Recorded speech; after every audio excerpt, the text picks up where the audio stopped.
പിതാവിനും പുത്രനും പരിശുദ്ധാത്മാവിനും മഹത്വമുണ്ടായിരിക്കട്ടെ. എൻ്റെ പാറയും എൻ്റെ വീണ്ടെടുപ്പുകാരനുമായ കർത്താവേ, എൻ്റെ വായിലെ ബലഹീന വാക്കുകളും ഹൃദയത്തിലെ എളിയ ചിന്തകളും അവിടത്തേക്ക് സ്വീകാര്യവും ശ്രോതാക്കൾക്ക് അനുഗ്രഹവും ആയിരിക്കാൻ നിൻ്റെ ആത്മാവിനാൽ സഹായിക്കണമേ. ആമേൻ. ദൈവ തിരുനാമത്തിന് മഹത്വം. ബഹുമാന്യരായ വൈദിക ശ്രേഷ്ഠരെ, കർത്താവിൽ വാത്സല്യമുള്ളവർ, സച്ചിനച്ഛൻ സ്വാഗതം പറഞ്ഞപ്പോൾ അടുത്തിരുന്ന അച്ഛനോട് ഞാൻ ചോദിച്ചു, ഈ സച്ചിനച്ഛൻ എത്ര വയസ്സ് കാണുമെന്ന്. ഒരു 35 വയസ്സെന്ന് പറഞ്ഞു.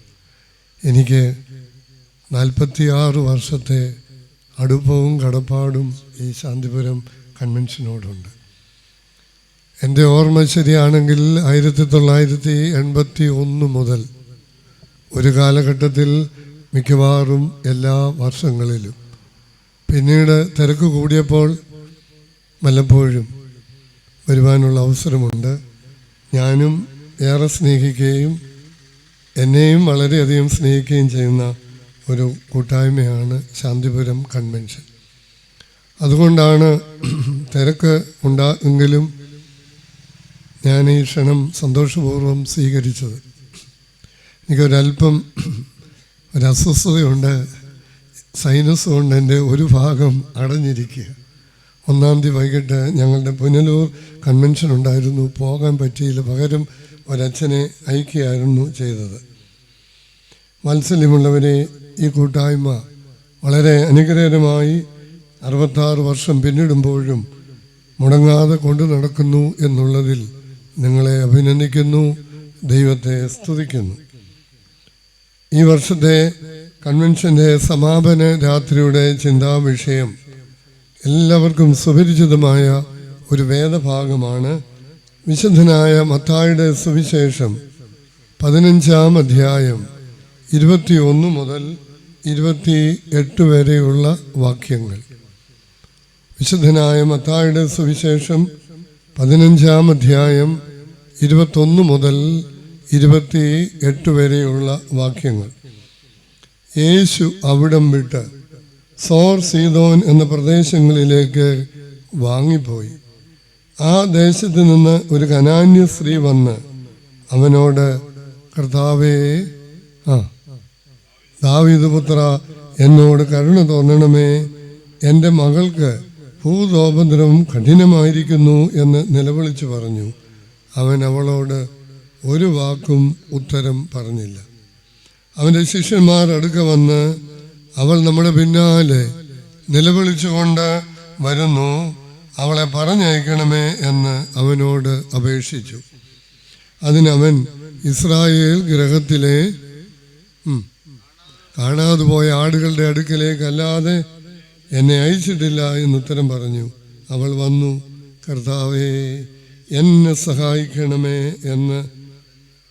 എന്ന് പറഞ്ഞ് അവനെ നമസ്കരിച്ചു. ചില ഇംഗ്ലീഷ് പരിഭാഷകളിൽ കർത്താവെ എന്നെ സഹായിക്കണമേ എന്ന് പറഞ്ഞ് വീണ് നമസ്കരിച്ചു എന്നർത്ഥമുള്ള വാക്ക് ഉപയോഗിക്കുന്നുണ്ട്.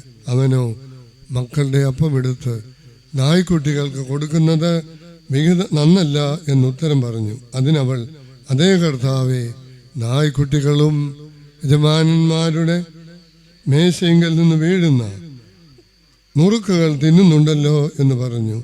യേശു അവളോട്, സ്ത്രീയെ, നിന്റെ വിശ്വാസം വലുത്, നിന്റെ ഇഷ്ടം പോലെ നിനക്ക് ഭവിക്കട്ടെ എന്നുത്തരം പറഞ്ഞു. ആ നാഴിക മുതൽ അവളുടെ മകൾക്ക് സൗഖ്യം വന്നു. സ്ത്രീയെ, നിന്റെ വിശ്വാസം വലുത്. O woman, great is your faith. Orthodox സഭയിൽ വലിയ നോയമ്പിലെ 4-ാമത്തെ ഞായറാഴ്ചയുടെ വിശുദ്ധ എവൻഗേലിയോൻ വായനയാണ് നാം വായിച്ചു കേട്ടത്.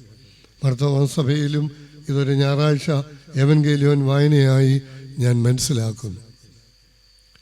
യേശു തമ്പുരാൻ എവിടെ പോയാലും വളരെയധികം ആൾക്കാർ കൂടി വരിക പതിവായിരുന്നു.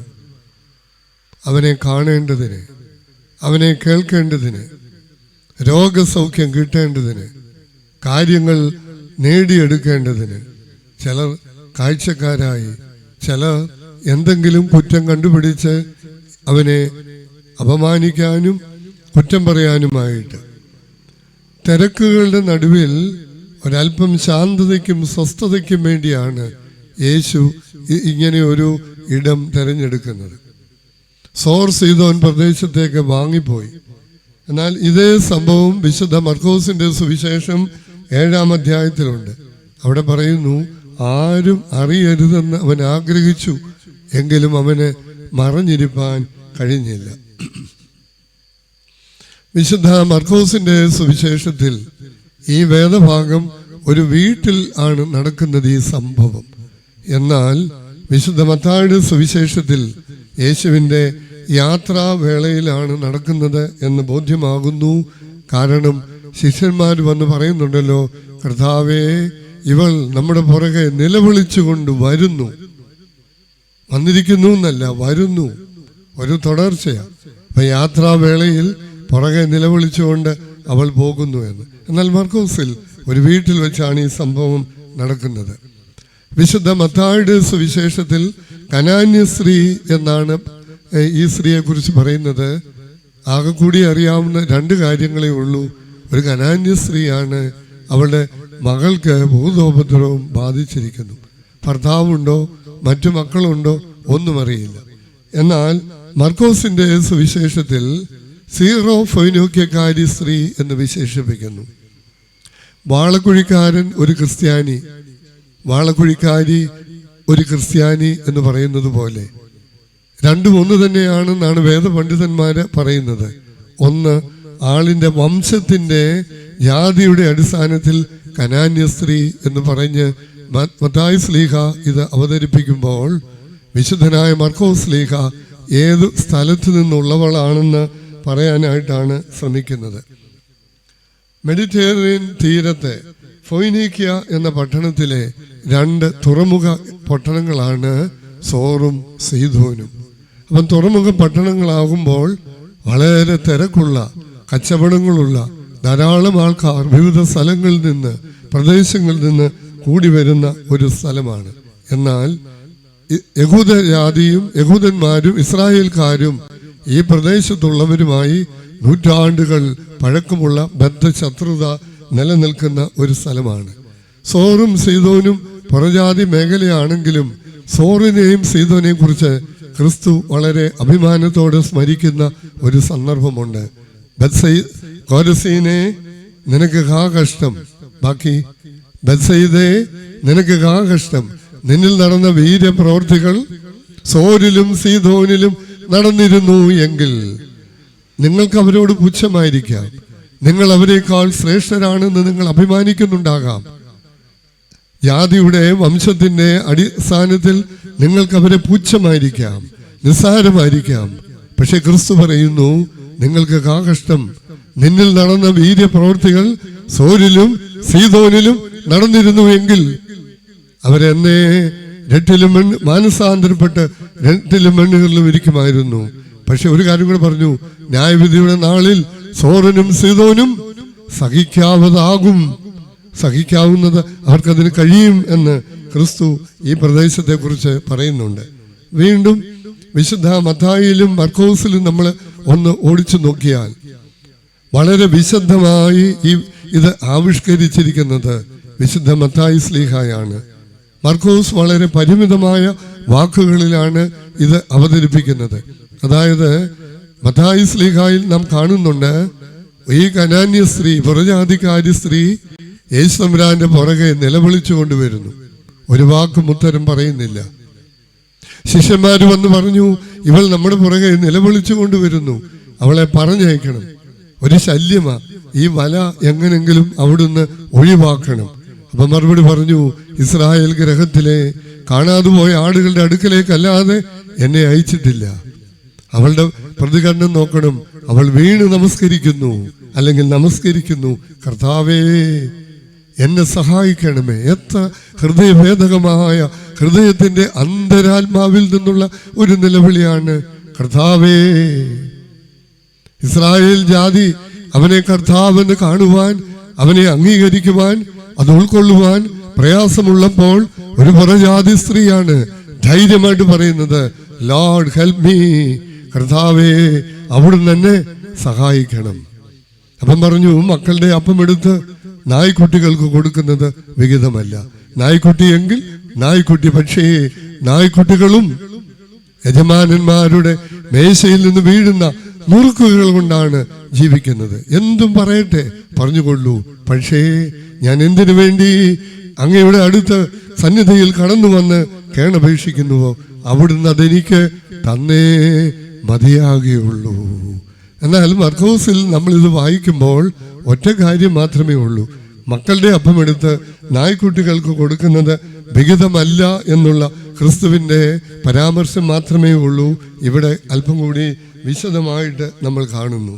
സ്ത്രീയെ, നിന്റെ വിശ്വാസം വലുത്, നിന്റെ ഇഷ്ടം പോലെ നിനക്ക് ഭവിക്കട്ടെ. നിന്റെ വിശ്വാസം വലുത്. ആരുടെ വിശ്വാസമാണ് പ്രിയരെ വലുതായിട്ടുള്ളത്? 3-ാം നൂറ്റാണ്ടിൽ വടക്കേ ആഫ്രിക്കയിൽ ജീവിച്ച ഒരു സഭാപിതാവ് സിപ്രിയൻ എന്ന് പറയും. അദ്ദേഹം രക്തസാക്ഷിയായി തീരുകയായിരുന്നു. അദ്ദേഹം പറയുന്നുണ്ട്, നാം ദൈവസന്നിധിയിൽ കൊണ്ടുവരുന്ന വിശ്വാസമാകുന്ന പാത്രത്തിന്റെ വലിപ്പമനുസരിച്ചാണ് ദൈവം കൃപ തരുന്നത് എന്ന്. ദൈവം കൃപ തരുവാൻ സദാ സന്നദ്ധനായിരിക്കുന്നു. ദൈവം ആഗ്രഹിക്കുന്ന പ്രകാരം നമുക്കത് ഉൾക്കൊള്ളാൻ കഴിയാതെ പോകുന്നത് ദൈവത്തിന്റെ കുറവല്ല. നാം ദൈവസന്നിധിയിൽ കൊണ്ടുവരുന്ന വിശ്വാസമാകുന്ന പാത്രത്തിന്റെ ഇടുങ്ങലാണ്, ചെറുപ്പമാണ്. ചെറുപ്പം എന്ന് പറയുന്നത് പ്രായത്തിലല്ല, അതിൻ്റെ ചെറിയ സൈസ് ഇനത്തിലാണ്. അതുകൊണ്ട് നാം ദൈവസന്നിധിയിൽ കൊണ്ടുവരുന്ന വിശ്വാസത്തിന്റെ വലിപ്പമനുസരിച്ചായിരിക്കും ദൈവം കൃപ തരുന്നത്. പഴയ നിയമത്തിലെ രാഹാബ് എന്ന വേശ്യയെയും രൂത്തിനെയും കനാൻ സ്ത്രീയോട് ഉപമിക്കുന്ന വേദ പഠനങ്ങളുണ്ട്. പല കാരണങ്ങൾ കൊണ്ട് അവർ ഉപമിക്കുന്നു. ഒന്ന്, രാഹാബ് എന്ന വേശ്യയും രൂത്ത് എന്ന സ്ത്രീയും അവരുടെ പ്രതിസന്ധിയുടെ കാലഘട്ടത്തിൽ ഇസ്രായേലിന്റെ ദൈവമായ യഹോവയിൽ അഭയം തേടിവരും, അഭയം ചൊല്ലിവരുമായിരുന്നു. അതുപോലെ പുതിയ ഇസ്രായേൽ ആകുന്ന ദൈവജനത്തിന്റെ കർത്താവിന്റെ അടുത്ത് തന്റെ പ്രതിസന്ധിയുടെ നടുവിൽ കടന്നു വന്നവളായിരുന്നു കനാന്യ സ്ത്രീ.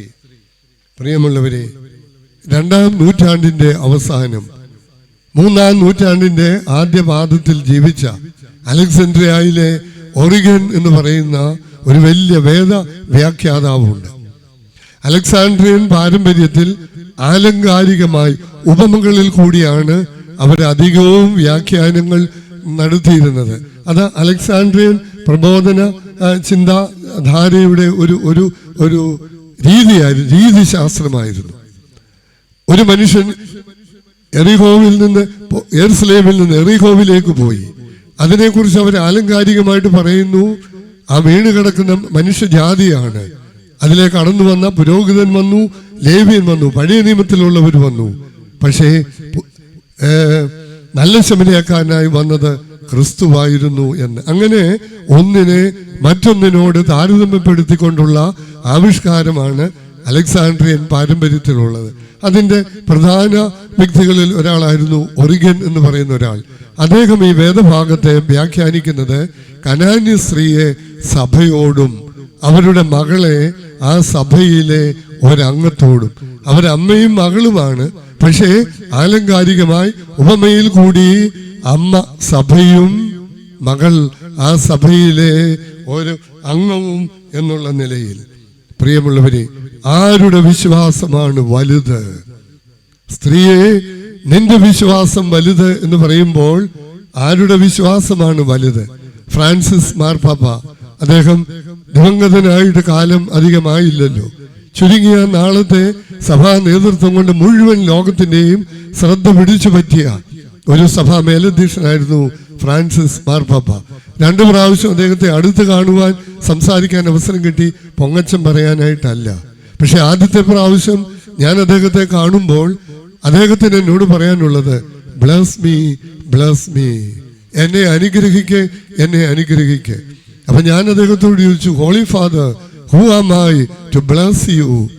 പരിശുദ്ധ പിതാവേ, അങ്ങേ അനുഗ്രഹിക്കാൻ ഞാനാരാ? പൗലോസ് അപ്പോസ്തലൻ പറയുന്നത് പോലെ ഒരു അകാല പ്രജയായ ഞാൻ അങ്ങേ അനുഗ്രഹിക്കാൻ ഞാൻ ആരാണ്? ഇത് കേട്ടപ്പോഴും അദ്ദേഹത്തിന് പറയാനുള്ളത് ബ്ലസ് മീ, എന്നെ അനുഗ്രഹിക്കൂ എന്ന്. ഞാൻ മടങ്ങി വന്ന് അദ്ദേഹത്തിന്റെ ഒഫീഷ്യൽസിനോട്, അദ്ദേഹം എന്നോട് കൂടുതലൊന്നും പറഞ്ഞില്ല, ഇത് മാത്രമേ പറഞ്ഞുള്ളൂ എന്ന് പറഞ്ഞപ്പോൾ അവരെന്നോട് പറഞ്ഞു, ഒരു ഭിക്ഷക്കാരനെയാണ് അദ്ദേഹം കാണുന്നതെങ്കിലും ആ ഭിക്ഷക്കാരനോട് അദ്ദേഹത്തിന് പറയാനുള്ളത് ബ്ലസ് മീ. ഒരു വലിയ മനുഷ്യൻ. അതുകൊണ്ട് എൻ്റെ ഹൃദയത്തിൽ ഒരു സ്ഥാനം, അറിയാതെ ഒരാദരവ് ഞാൻ അദ്ദേഹത്തിന് കൊടുക്കുന്നുണ്ട്. അദ്ദേഹത്തിൻ്റെയോ അദ്ദേഹത്തെക്കുറിച്ചുള്ള പഠനങ്ങളോ ഗ്രന്ഥങ്ങളോ കണ്ടാൽ ഞാൻ ശ്രദ്ധയോടെ വായിക്കാറുണ്ട്. വിശ്വാസത്തെക്കുറിച്ച് ഫ്രാൻസിസ് മാർപ്പാപ്പ പറയുന്നു, true faith is demanding. Demanding എന്ന് പറഞ്ഞാൽ എന്താ? ആവശ്യപ്പെടുക, നിർബന്ധിക്കുക, വളരെ പ്രേരിപ്പിക്കുക, ഉത്തേജിപ്പിക്കുക എന്നൊക്കെ വേണമെങ്കിൽ നമുക്കതിന് അർത്ഥം കൊടുക്കാം. പൗലോസ് പറയുന്നുണ്ടല്ലോ, നിർബന്ധം എൻ്റെ മേൽ കിടക്കുന്നു, ക്രിസ്തുവിന്റെ സ്നേഹം എന്നെ നിർബന്ധിക്കുന്നു. അതൊരു നിർബന്ധമാണ്. ഫ്രാൻസിസ് മാർപ്പാപ്പ പറയുന്നത്, ശരിയായ വിശ്വാസം, ട്രൂ ഫെയ്ത്ത് ഈസ് ഡിമാൻഡിങ്. ശരിയായ വിശ്വാസം അത് നിർബന്ധിക്കുന്നതാണ്, പ്രേരിപ്പിക്കുന്നതാണ്, ഉത്തേജിപ്പിക്കുന്നതാണ്. വിശ്വാസം അവിടെ കൊണ്ട് തീരുന്നതല്ല, ചില കർമ്മങ്ങൾ ചെയ്യുവാൻ നമ്മെ ദൈവസ്നേഹത്തിൽ നിർബന്ധിക്കുന്നതാണ്. ദൈവസ്നേഹത്തിൽ നാം ചെയ്യുന്ന കർമ്മങ്ങളായിരിക്കും നമ്മുടെ വിശ്വാസത്തിന്റെ ആഴവും അതിലെ ആത്മാർത്ഥതയും അതിലെ പ്രതിബദ്ധതയും വ്യക്തമാക്കുന്നത്.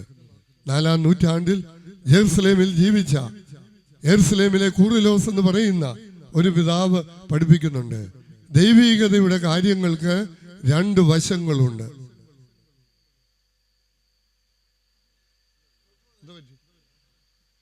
ഞാൻ ഓർത്തു, എനിക്ക് പ്രയാസം, അത് സങ്കടം കൊണ്ട്, പ്ലീസ്. 4-ാം നൂറ്റാണ്ടിൽ ജെറുസലേമിൽ ജീവിച്ച ഒരു സഭാപിതാവാണ് വിശുദ്ധനായ കൂറിലോസ്. അദ്ദേഹം പഠിപ്പിക്കുന്നു, ദൈവീകതയ്ക്ക് 2 ലക്ഷണങ്ങൾ ഉണ്ടാകും. ഒന്ന്, the Pius doctrines and virtuous practices. ഞാൻ മലയാളത്തിൽ പറയാം. ദൈവീകതയുടെ രീതിക്ക് 2 കാര്യങ്ങളുണ്ട്. ഒന്ന്, ഭക്തിപൂർവമായ വിശ്വാസവും ആ വിശ്വാസത്തിന് ആനുപാതികമായ ഉപോത്ബലകമായ സുഹൃതമായ കർമ്മങ്ങളും. നല്ല കർമ്മങ്ങളെ കൂടാതെയുള്ള വിശ്വാസ സത്യങ്ങളെ കൂടാതെയുള്ള നല്ല കർമ്മങ്ങളോ ദൈവസന്നിധിയിൽ പൂർണ്ണമാക്കപ്പെടുന്നില്ല എന്ന്. ലോകത്തിൽ നന്മ ചെയ്യുന്ന, നല്ല കാര്യങ്ങൾ ചെയ്യുന്ന എത്രയോ മനുഷ്യരുണ്ട്. പക്ഷേ നമ്മൾ നല്ല സഭ സുവിശേഷ പ്രവർത്തനം, മിഷൻ പ്രവർത്തനം ചെയ്യുന്നത് ഒരു നന്മ പ്രവൃത്തിയാണെങ്കിലും മറ്റുള്ളവർ നന്മ ചെയ്യുന്നത് പോലെയല്ല. നമുക്കതിന് വിശ്വാസത്തിന്റെ, സുവിശേഷത്തിന്റെ ഒരു ശക്തമായ അടിത്തറയുണ്ട്. ആ അടിത്തറയിൽ നിന്നുകൊണ്ട് അതിൻ്റെ പ്രദർശനം, അതിൻ്റെ ഒരു റിഫ്ലക്ഷൻ, അതിൻ്റെ ഒരു അനന്തരഘട്ടം എന്നുള്ള നിലയിലാണ് നാം പുണ്യപ്രവൃത്തികൾ, നല്ല കാര്യങ്ങൾ ചെയ്യുന്നത്. അതുകൊണ്ട് ഈ പിതാവ് പറയുന്നു, നല്ല വിശ്വാസത്തെ കൂടാതെയുള്ള കർമ്മങ്ങളെ കൂടാതെയുള്ള വിശ്വാസങ്ങളോ 2 ഒരുപോലെ പൂർണ്ണമാകില്ല. ഒരേ നാണയത്തിന്റെ 2 വശങ്ങൾ പോലെ വിശ്വാസമുണ്ടെങ്കിൽ അതിന് ഉപോത്ബലമായ, ആനുപാതികമായ, അതിന് ദൃഷ്ടാന്തകരമായ കർമ്മങ്ങളും ഉണ്ടാകും എന്ന്. അങ്ങനെയെങ്കിൽ ആരുടെ വിശ്വാസമാണ് വലുത്? 1, അവരന്റെ വേദന സ്വന്തം വേദനയായി അനുഭവപ്പെടുകയും ആ വേദനയ്ക്ക് തന്നാലാവുന്ന വിധത്തിൽ പരിഹാരം കാണുവാൻ ആര് ശ്രമിക്കുന്നുവോ അവരുടെ വിശ്വാസമാണ് വലുത്. കനാന്യ സ്ത്രീ, ഞാൻ ഈ കനാന്യ സ്ത്രീയെ കുറിച്ച് എല്ലാ വർഷവും ഈ നോമ്പിലെ 4ാമത്തെ ഞായറാഴ്ച പ്രസംഗിക്കേണ്ടി വരുന്നത് കൊണ്ട് ശ്രദ്ധിക്കാറുണ്ട്. പക്ഷേ ഈ അടുത്തിടയിലെ ഒരു വായന എന്നെ ഒരു ആഴമായ പഠനത്തിന് അതെന്നെ പ്രേരിപ്പിച്ചു. അങ്ങനെ ഞാൻ പഠിച്ചു വന്നപ്പോൾ കനാന്യ സ്ത്രീയിൽ നിന്ന് ഒരുപാട് പാഠങ്ങൾ കണ്ടെത്തുവാനായിട്ട് കഴിയുന്നു. അങ്ങനെ ഞാൻ കണ്ടെത്തിയ 1ാമത്തെ പാഠമാണ്, who has the strong spirit of compassion. അത് നല്ല മലയാളത്തിൽ പറഞ്ഞാൽ, അപരന്റെ വേദന അമ്മയും മകളും എന്നുള്ളതിനപ്പുറത്ത് സഭയും സഭയിലെ ഒരംഗവും എന്നുള്ള നിലയിൽ അപരന്റെ വേദന സ്വന്തം വേദനയായി അനുഭവപ്പെടണം. അവിടെ കൊണ്ട് തീരുന്നില്ല. സെമി കോളൻ, ഫുൾ സ്റ്റോപ്പ് അല്ല. അതിന് തന്നാൽ ആവുന്ന വിധത്തിൽ ആരെങ്കിലുമൊക്കെ പരിശ്രമിക്കുന്നുണ്ടോ? അവരുടെ വിശ്വാസമാണ് പ്രിയമുള്ളവരെ വലുത്. കേരള ക്രൈസ്തവ സമൂഹത്തിൽ വളരെ ശ്രദ്ധേയനായ ഒരു ചിന്തകനും പ്രഭാഷകനും എഴുത്തുകാരനുമാണ് കത്തോലിക്ക കപ്പൂച്ചൻ പിതാവായ ബോബി ജോസ് കട്ടികാട് എന്ന അച്ഛൻ. ഈയിടെ തിരുവല്ലായിൽ ഒരു മീറ്റിംഗ് ഉണ്ടായിരുന്നു. അച്ഛനും ഉണ്ടായിരുന്നു. അദ്ദേഹവുമായി ബന്ധപ്പെട്ട ഒരു മീറ്റിംഗ് ആയിരുന്നു. ഞാനും ഉണ്ടായിരുന്നു. ചിലയിടത്ത് ചെന്നാൽ സ്വാഗതം പറയുമ്പോൾ ചിലയിടത്ത് പുഷ്പം തരും, ചിലയിടത്ത് ബൊക്കെ തരും, ചിലർ പുസ്തകം തരും. പുസ്തകം കിട്ടുന്ന കുറച്ചുകൂടെ സന്തോഷം. അങ്ങനെ അവിടെ എന്നെ സ്വാഗതം പറഞ്ഞപ്പോൾ ബോബി ജോസ് കട്ടികാട് അച്ഛൻ്റെ 3 പുസ്തകങ്ങൾ തന്നു. ഞാൻ നോക്കിയപ്പോൾ 2 എണ്ണം ഇച്ചിരി കട്ടി കൂടിയതാ. ഒന്നൊരല്പം ചെറിയ പുസ്തകമാണ്. ഞാനത് അന്നും അതിൻ്റെ പിറ്റേ ദിവസവും കൊണ്ട് വായിച്ചു. ആ പുസ്തകത്തിൻ്റെ പേര് ചില്ല് എന്ന, കുപ്പിച്ചില്ല്, കണ്ണാടി ചില്ല് എന്നൊക്കെ പറയുന്നില്ലേ, ചില്ല്. പക്ഷെ അതൊരു ചില്ല് തന്നെയാണ് പുസ്തകം. അതിൻ്റെ അകത്ത് അച്ഛൻ പറയുന്നു, ഈ കമ്പാഷൻ, അനുകമ്പ, കരുണ, അല്ലെങ്കിൽ മറ്റുള്ളവരോടുള്ള നമ്മുടെ അനുഭാവം എന്നൊക്കെ നമ്മൾ പറയുന്ന കമ്പാഷൻ എന്നുള്ള ഇംഗ്ലീഷ് വാക്ക് കോ സഫറിങ് എന്നർത്ഥം വരുന്ന ഒരു ലാറ്റിൻ വാക്കിൽ നിന്നാണ് കമ്പാഷൻ ഉണ്ടായത് എന്ന വാക്കുണ്ടായത് എന്ന് അച്ഛൻ സമർത്ഥിക്കുന്നുണ്ട്. കോ സഫറിങ്, ഞാൻ ഭാഷാ പണ്ഡിതനൊന്നുമല്ല, അച്ഛൻ പറഞ്ഞു. അതുകൊണ്ടാണ് ഞാൻ അദ്ദേഹത്തെ പേര് സഹിതം ഉദ്ധരിച്ച് തന്നെ പറയുന്നത്. കോ സഫറിങ് എന്നുള്ള ഇംഗ്ലീഷ് വാക്കിന് കൊടുക്കാവുന്ന സഹസഹനം, ഒന്നിച്ച് സഹിക്കുക. മറ്റൊരാളുടെ ദുഃഖം എൻ്റെ കൂടെ ദുഃഖമായി ഞാൻ അതിനകത്ത് ലയിച്ച് ആ വേദന, നൊമ്പരം, പിന്നെ അതിൻ്റെ ഭാഗമാകുക. ഇവിടെ ആരോ പറഞ്ഞല്ലോ, ചേർത്ത് പിടിക്കുന്നു എന്ന് പറഞ്ഞതുപോലെ നൊമ്പരപ്പെടുന്നവരെ ഒന്ന് ചേർത്ത് പിടിക്കുക. എന്തൊരു ആന്തരികമായ സമാധാനമായിരിക്കും ഉണ്ടാകുക. ഞാനൊരു മരണ വീട്ടിൽ പോയി. ഞാനൊരു പ്രാർത്ഥനയൊക്കെ നടത്തി, പക്ഷെ ഞാൻ പ്രസംഗവും നടത്തിയില്ല. ആ മരിച്ച ആളിൻ്റെ സഹധർമ്മിണിയുടെ കയ്യിൽ എനിക്ക് തിരക്കിലായിരുന്നു, അമർത്തി പിടിച്ചു. 1 മിനിറ്റ് ഞാൻ കണ്ണടച്ചു. ഞാൻ പിന്നെ കാണാമെന്ന് പറഞ്ഞു പോയി. ആ സ്ത്രീ അവിടുത്തെ അച്ഛനോട് പറഞ്ഞു, തിരുമേനി ഒന്നും പറഞ്ഞില്ലെങ്കിലും ഒരുപാട് പറയുന്നതിൽ എനിക്ക് ഒരു വലിയ അനുഭവമായിരുന്നു ആ സ്പർശമെന്ന്. പ്രിയമുള്ളവരെ, വലിയ ചെലവില്ലാതെ, അത് ഞാനൊരു ഷോയ്ക്ക് വേണ്ടി ഒന്നും ചെയ്തതല്ല, ആരും കാണിക്കാനുമല്ല, ആരും അറിയാതെ തന്നെ ആണ് ഞാൻ ചെയ്തത്. പക്ഷെ അതിൻ്റെ ആഴം എത്രയുണ്ടെന്നുള്ളത് അനുഭവിക്കുന്നവർക്കേ അത് ബോധ്യമാകുകയുള്ളൂ. അപ്പം സഹസഹനം എന്നുള്ളത് ഒരുമിച്ചുള്ള ഒരു സഹനം. വീണ്ടും ഈ പുസ്തകത്തിൽ കമ്പാഷന് അദ്ദേഹം ഇവിടുന്ന് ഒരു നിർവചനം കിട്ടിയത് പറയുന്നുണ്ട്. അനുകമ്പ അഥവാ അനുഭാവം എന്നുള്ളത് മറ്റുള്ളവരുടെ ദുരിതങ്ങളോട് ഉള്ള കരുതലും ആ ദുരിതങ്ങൾ പരിഹരിക്കപ്പെടുവാനുള്ള ആത്മാർത്ഥമായ ആഗ്രഹവുമാണ് യഥാർത്ഥമായ കമ്പാഷൻ എന്ന് പറയുന്നത്. ഒരാൾക്കൊരു അപകടം, ഒരാൾക്കൊരു തീരാവ്യാധി, അയ്യോ രോഗമാണോ, ഓപ്പറേഷൻ ഉണ്ടോ, കഷ്ടമായി പോയല്ലോ, അവിടെ കൊണ്ട് തീരുകയല്ല. പലപ്പോഴും നമ്മുടെ അനുകമ്പ പ്രകടനമായി അവിടെ കൊണ്ട് തീരുകയാണ്. എന്നാൽ ഇവിടെ അങ്ങനെയല്ല. കമ്പാഷൻ എന്ന് പറയുന്നത് ആ ആളിൻ്റെ വേദന, അത് നമ്മുടെ വേദനയായി നാം ഏറ്റെടുക്കുകയും അത് പരിഹൃതമാകുവാൻ നമ്മളാൽ കഴിയുന്നത് ചെയ്യുക. അപ്പസ്തോല പ്രവൃത്തി 12-ാം അധ്യായത്തിൽ ആദിമസഭയുടെ ഒരു അനുഭവം സവിസ്തരം പ്രതിപാദിക്കുന്നുണ്ട്. പത്രോസിനെ കാരാഗൃഹത്തിൽ ഇട്ടിരിക്കുന്ന സമയം യാക്കോബിന്റെ സഹോദരനായ യോഹന്നാനെ വാളുകൊണ്ട് കൊന്നു. അത് യഹൂദന്മാർക്ക് പ്രീതിയായി തോന്നി. ഭരണാധികാരി അടുത്തത് പത്രോസിനെ മുന്നം വെച്ച് കാരാഗൃഹത്തിൽ ഇട്ടിരിക്കുക. അപ്പം ഭരണാധികാരിയുടെ വാൾ പത്രോസിന്റെ ജീവിതത്തിന്റെ മുമ്പിൽ ഡെമോക്ലീസിന്റെ വാൾ ക്ലോക്കിന്റെ പെൻഡുലം പോലെ ആടിക്കൊണ്ടിരിക്കുന്നു. ആദിമസഭയുടെ സമീപനം അപ്പസ്തോല പ്രവൃത്തി 12-ാം അധ്യായം 5-ാം വാക്യത്തിൽ രേഖപ്പെടുത്തിയിട്ടുണ്ട്. സഭ ശ്രദ്ധയോടെ അവന് വേണ്ടി, അത് നമ്മുടെ രീതി അങ്ങനെയല്ല, അത് നമ്മുടെ മാർഗമാണ്. സഭ 5 വാക്കുകളുണ്ട് പ്രിയമുള്ളവരെ. സഭ ശ്രദ്ധയോടെ അവന് വേണ്ടി ദൈവത്തോട് പ്രാർത്ഥന കഴിച്ചു പോന്നു. എവിടം വരെയാ? അവർക്കൊന്നും വലിയ തിരക്കില്ലായിരുന്നു. വാച്ച് നോക്കി മൊബൈൽ നോക്കി അല്ല പ്രാർത്ഥനയ്ക്കും യോഗത്തിനും ഒക്കെ പോയിക്കൊണ്ടിരുന്നത്. പത്രോസ് വിവാഹിതനായിരുന്നു. അമ്മായിയമ്മയുള്ളത് കൊണ്ട് വിവാഹിതനായിരുന്നു നമുക്ക് അനുമാനിക്കാം. പത്രോസിന്റെ വീട്ടുകാരല്ല, പത്രോസിന്റെ കൂട്ടുകാരല്ല. The whole church was there. മർക്കോസിന്റെ മാളികയിൽ അവർക്ക് അവിടെ ഒരു ഇടമുണ്ടായിരുന്നുള്ളൂ കൂടി വരാൻ. അന്ന് മുഴുവൻ സഭയും, സഭ, പിന്നെ രണ്ടാമത്തെ വാക്ക് ശ്രദ്ധയോടെ.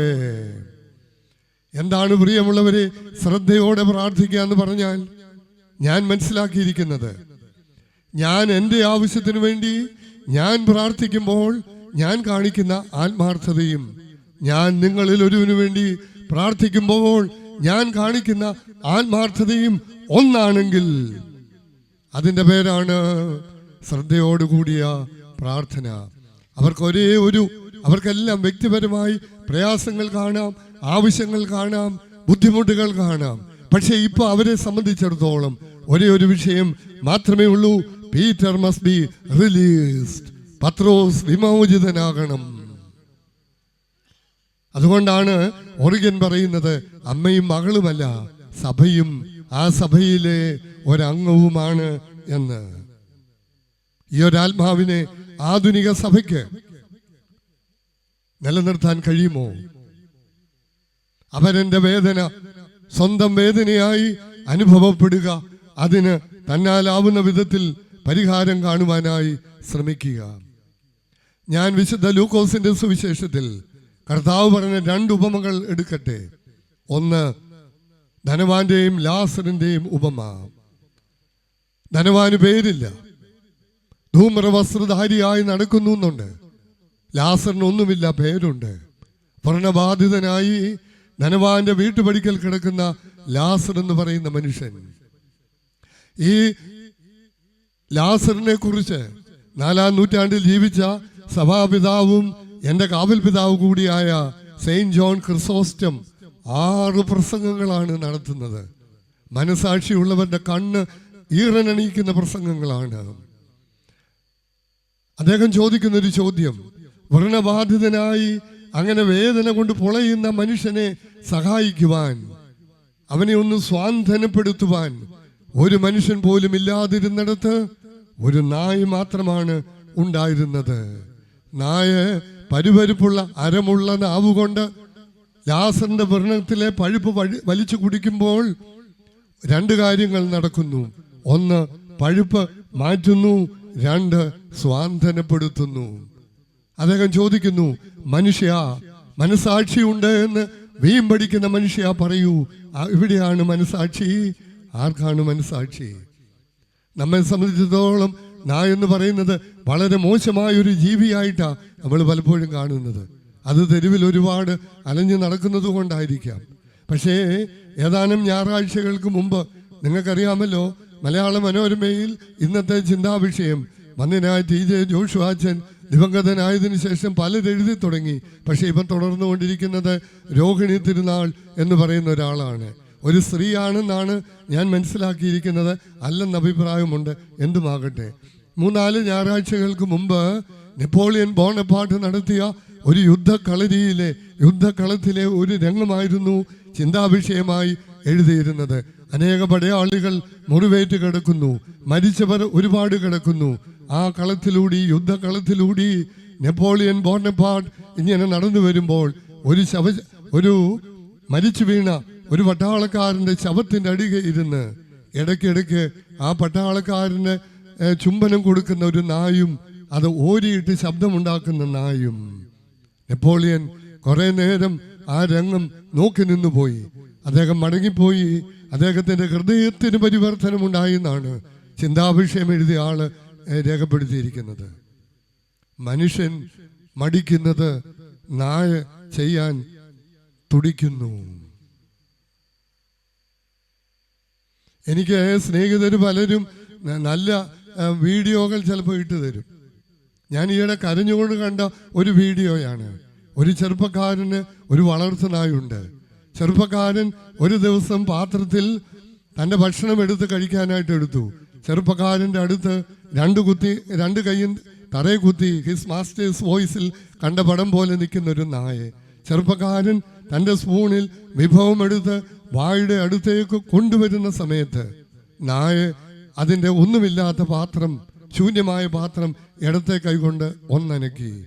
ചെറുപ്പക്കാരൻ വായുടെ അടുത്തു കൊണ്ടിരുന്ന ഭക്ഷണ വിഭവം നായയുടെ പ്ലേറ്റിൽ ഇട്ടുകൊടുത്തു.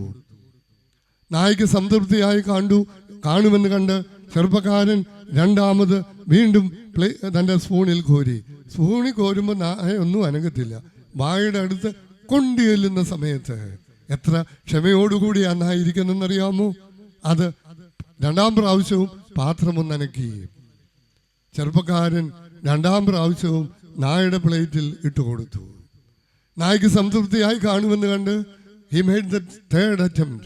മൂന്നാം പ്രാവശ്യവും ശ്രമിച്ചു. മൂന്നാം പ്രാവശ്യവും നായും വിട്ടില്ല. മൂന്നാം പ്രാവശ്യവും വായുടെ അടുത്ത് കൊണ്ടുവന്ന സമയത്ത് വീണ്ടും ഒരു മടിയില്ലാതെ, ഒരു ലജ്ജയുമില്ലാതെ നാം തൻ്റെ പ്ലേറ്റ് ഒന്നുകൂടി അനക്കി.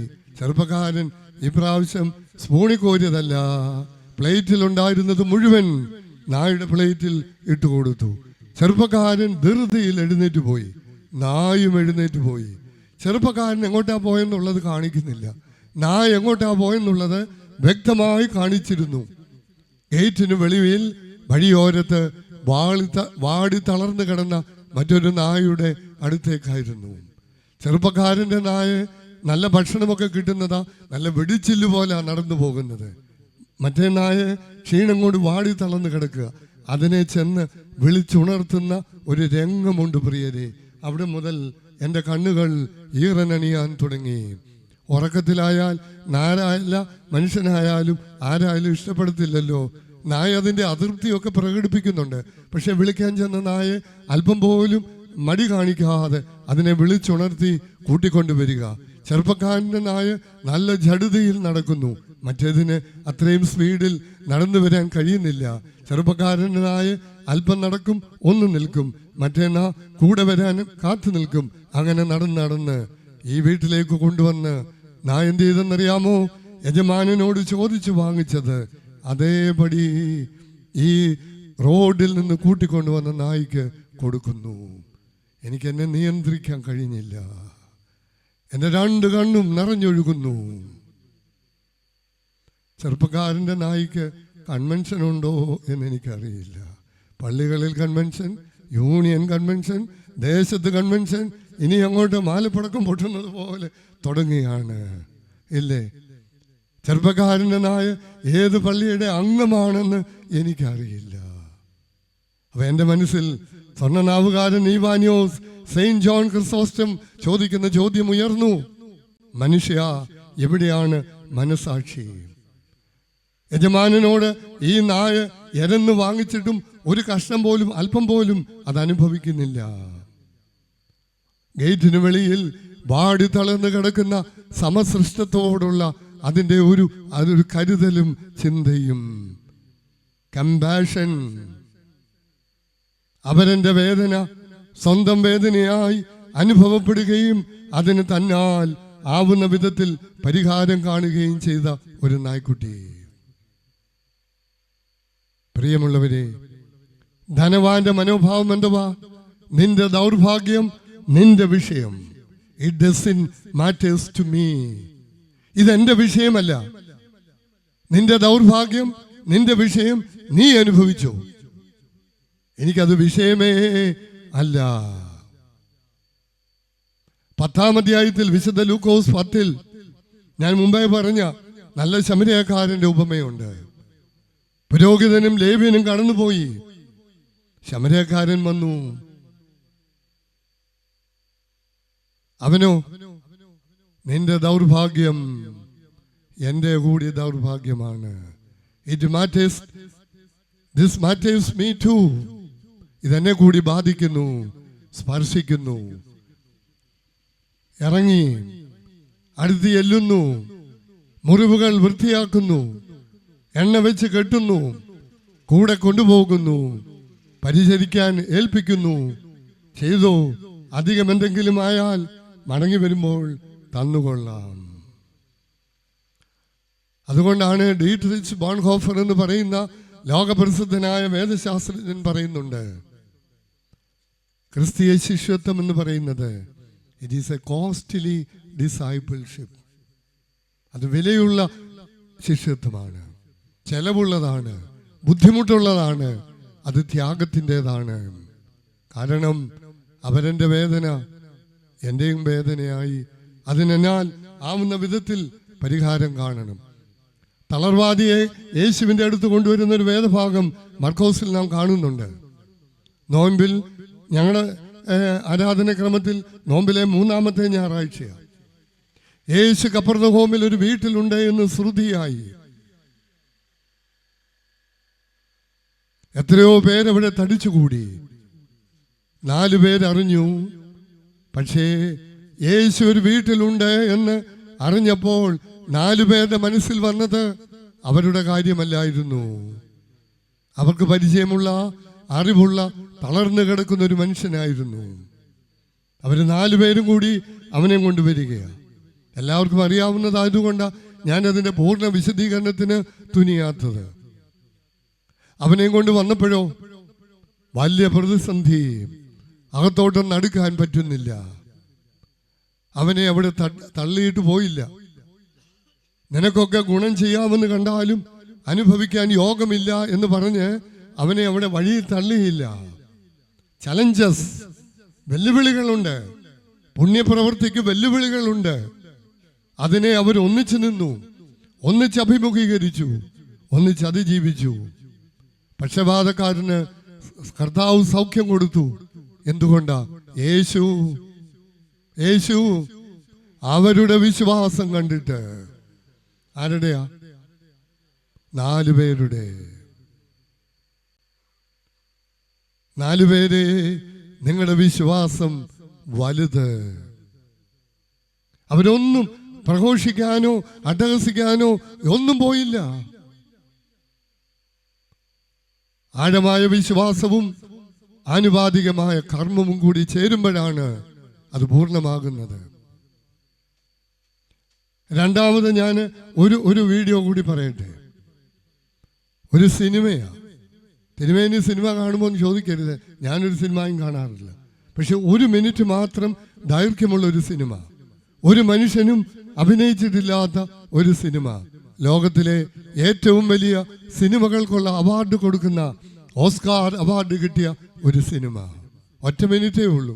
പക്ഷെ ഞാൻ പറഞ്ഞു വരുമ്പോൾ അതിൽ കൂടുതൽ സമയം എടുക്കുമായിരിക്കും. ഒരു വണ്ടെന്ന് പറഞ്ഞാൽ നമ്മുടെ ഈ തെങ്ങൊക്കെ കുത്തിക്കളയുന്ന ഒരു ജീവിയുണ്ടല്ലോ, എന്താ പേര് വിളിക്കുന്നത്? ചെല്ലി. അതിൻ്റെ അത്രയും വലിപ്പമുള്ളൊരു വണ്ട് ഒരു കല്ലിലിരിക്കുക. അത് നോക്കിയപ്പോൾ ഒരല്പം അകലെ താഴെ തറയിൽ മറ്റൊരു വണ്ട്, ഇതേ വർഗത്തിൽപ്പെട്ട വണ്ട് തലകീഴായി കിടക്കുന്നു. തലകീഴായി കിടക്കുന്ന വണ്ട് ഒന്ന് നേരെയാകാൻ കുറേയേറെ ശ്രമിക്കുന്നുണ്ട്. കൈകാലിട്ടടിക്കുന്നതല്ലാതെ ഒന്നും നടക്കുന്നില്ല. ഇത് കണ്ട വണ്ട് നേരെ പറന്ന് അതിൻ്റെ അടുത്ത് ചെന്നു. നമ്മുടെ ഫോട്ടോഗ്രാഫർമാരൊക്കെ ഇപ്പം വിവാഹത്തിനൊക്കെ ഉപയോഗിക്കുന്ന ഡ്രോൺ എന്ന് പറയുന്ന ഒരു സൂത്രമുണ്ടല്ലോ, അതുപോലെ ഈ വണ്ട് ഈ തലകീഴായി കിടന്ന് കൈകാലിട്ടടിക്കുന്ന വണ്ടിൻ്റെ മുകളിൽ കുറേ പ്രാവശ്യം വട്ടമിട്ട് കറങ്ങി. എന്നിട്ടോ ഹെലികോപ്റ്റർ ലാൻഡ് ചെയ്യുന്നത് പോലെ നേരെ അതിൻ്റെ മുകളിലേക്ക് ചെന്ന് ഇങ്ങനെ അങ്ങോട്ട് നിന്നു. തൻ്റെ കൈകളും കാലുകളും നീട്ടിക്കൊടുത്തു. തലകീഴായി കിടന്ന് കൈകാലിട്ട് അടിക്കുന്ന വണ്ട് നീട്ടിക്കിട്ടിയ കയ്യേലും കാലേലും പിടിച്ചു കയറാൻ കുറേയേറെ ശ്രമിക്കുന്നുണ്ടല്ലാതെ ഒന്നും നടക്കുന്നില്ല. കുറേ ശ്രമിച്ചു, പക്ഷെ കാര്യം നടക്കുന്നില്ല. സഹായിക്കാൻ വന്ന വണ്ട് വന്നതുപോലെ അങ്ങ് പോയി. ഞാൻ ഓർത്തു, ഈ വണ്ട് അങ്ങ് പോയതാണെന്ന്. വണ്ട് പോയതാ, പക്ഷെ വണ്ട് അങ്ങ് പോയതല്ല. എങ്ങോട്ടാ പോയെന്നറിയാമോ? ഇതേ വർഗത്തിൽപ്പെട്ട 6-7 വണ്ടുകൾ ഇരിക്കുന്നിടത്തോട്ടാ ഈ വണ്ട് പോയത്. ഏത് വണ്ടാ? ഈ വണ്ടെന്ന് പറഞ്ഞാൽ ഈ മെയിൽ, ഈ ടോയ്ലറ്റ് എന്നൊക്കെ പറയുന്നത് പോലെ അന്നോ ഈ വണ്ടെന്ന് പറഞ്ഞാൽ സഹായിക്കാൻ പോയ വണ്ട് മറ്റു വണ്ടുകൾ ഇരിക്കുന്നിടത്തോട്ട് ചെന്നു. എങ്ങനെ ആശയവിനിമയം നടത്തി എന്ന് പറഞ്ഞ് നിങ്ങളെ ബലിപ്പിക്കാൻ എനിക്ക് പ്രാപ്തിയില്ല. പിന്നെ കാണുന്നത് അവിടെ ഇരുന്ന വണ്ടുകളെ എല്ലാം കൂടെ വിളിച്ചു കൊണ്ടുവരുന്നതാ. ഈ നമ്മുടെ മെയിൻ വണ്ടിൻ്റെ നേതൃത്വത്തിൽ നമ്മുടെ ഭാഷയിൽ പറഞ്ഞ മുഖ്യ കാർമ്മികത്വത്തിൽ 6-7 വണ്ടുകൾ കൂടെ പറന്നു വരുന്നു. വന്ന വണ്ടുകളെല്ലാം കൂടി തലകീഴായി കിടന്ന് കൈകാലിട്ടടിക്കുന്ന വണ്ടിൻ്റെ അടുത്ത് ഒരു കുഞ്ഞു ചെടി ഉണ്ടായിരുന്നു. ആ ചെടിയുടെ ഒരു ഇലയിൽ വന്ന വണ്ടുകളെല്ലാം കൂടി ഇരിക്കുന്നു. ആരും പറഞ്ഞിരുത്തുന്നതാണോ എനിക്കറിയില്ല. AI ഒക്കെ ഇതിൻ്റെ പുറകിൽ കാണുമായിരിക്കും, ആർട്ടിഫിഷ്യൽ ഇൻ്റലിജൻസ് കാണുമായിരിക്കും, എനിക്കറിയില്ല, എൻ്റെ പൊട്ട ബുദ്ധിയാണ്. പക്ഷെ വന്ന വണ്ടുകളെല്ലാം കൂടി അവിടെ ഉണ്ടായിരുന്ന ഒരു കുഞ്ഞു ചെടിയുടെ ഒരു ഇലയിലിരിക്കുന്നു. വണ്ടുകളുടെ ഭാരം കൊണ്ട് ഇലയും ചെടിയോടുകൂടി ചാഞ്ഞ് ചാഞ്ഞ് ചാഞ്ഞ് ചാഞ്ഞ് നമ്മുടെ തലകീഴായി കിടന്ന് കൈകാലിട്ടടിക്കുന്ന വണ്ടിനെ തൊടാവുന്നത് പോലെ സ്പർശിക്കാവുന്നത് പോലെ അതങ്ങോട്ട് ചായച്ച് ചായച്ച് കൊടുത്തു.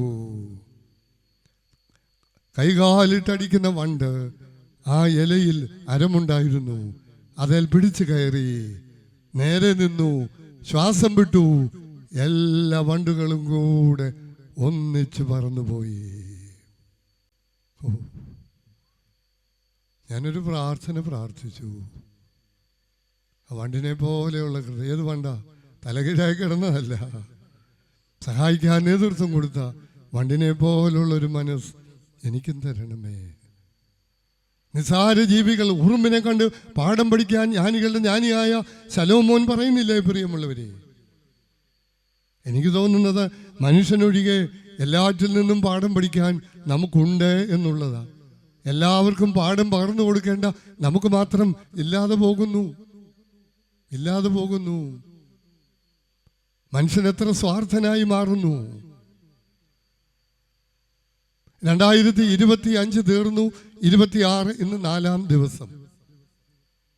2025 കഴിയുമ്പോൾ ഒരു വർഷം ഒഴിഞ്ഞു ഉള്ളതല്ല, ഒരു നൂറ്റാണ്ടിൻ്റെ 1/4 ഭാഗമാണ് കഴിഞ്ഞതേക്കുന്നത്.